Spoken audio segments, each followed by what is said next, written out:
साथियों, भारत और यूएई की दोस्ती को आज पूरी दुनिया में आपसी विश्वास और सहयोग के एक उदाहरण के रूप में देखा जाता है।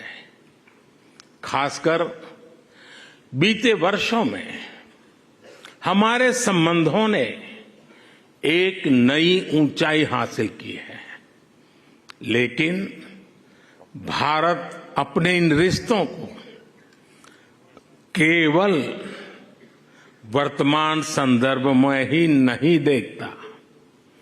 हमारे लिए इन रिश्तों की जड़ें हजारों साल पुरानी है।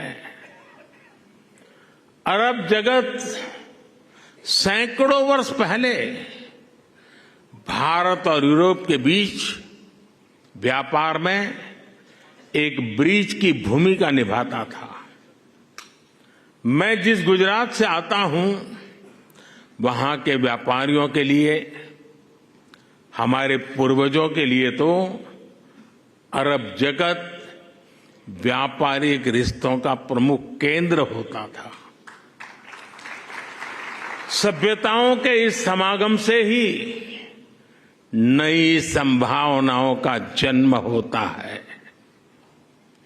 इसी संगम से कला, साहित्य और संस्कृति की नई धाराएं निकलती है। इसलिए अबू धाबी में बना ये भव्य मंदिर इसलिए इतना महत्वपूर्ण है।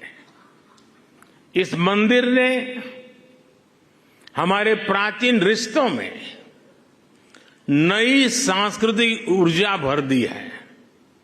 साथियों, अबू धाबी का ये विशाल मंदिर केवल एक उपासना स्थली नहीं है, ये मानवता की साझी विरासत का, शेयर्ड हेरिटेज का प्रतीक है।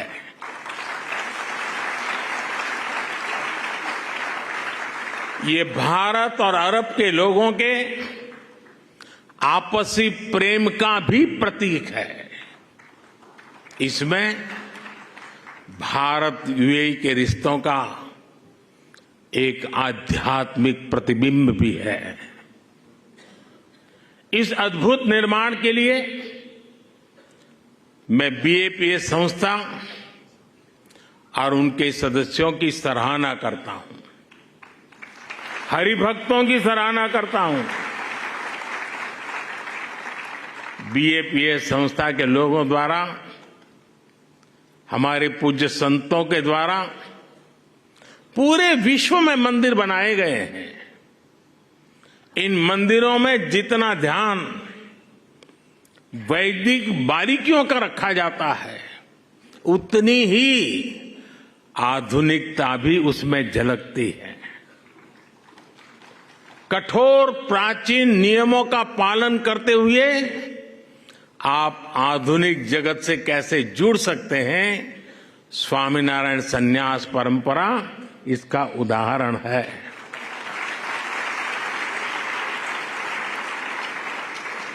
आपका प्रबंध कौशल, व्यवस्था संचालन और उसके साथ साथ हर श्रद्धालु को लेकर संवेदनशीलता, हर कोई इससे बहुत कुछ सीख सकता है।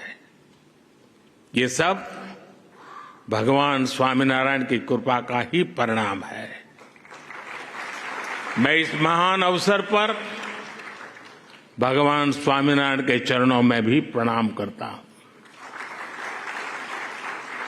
मैं आप सभी को और देश विदेश के सभी श्रद्धालुओं को बधाई देता हूं।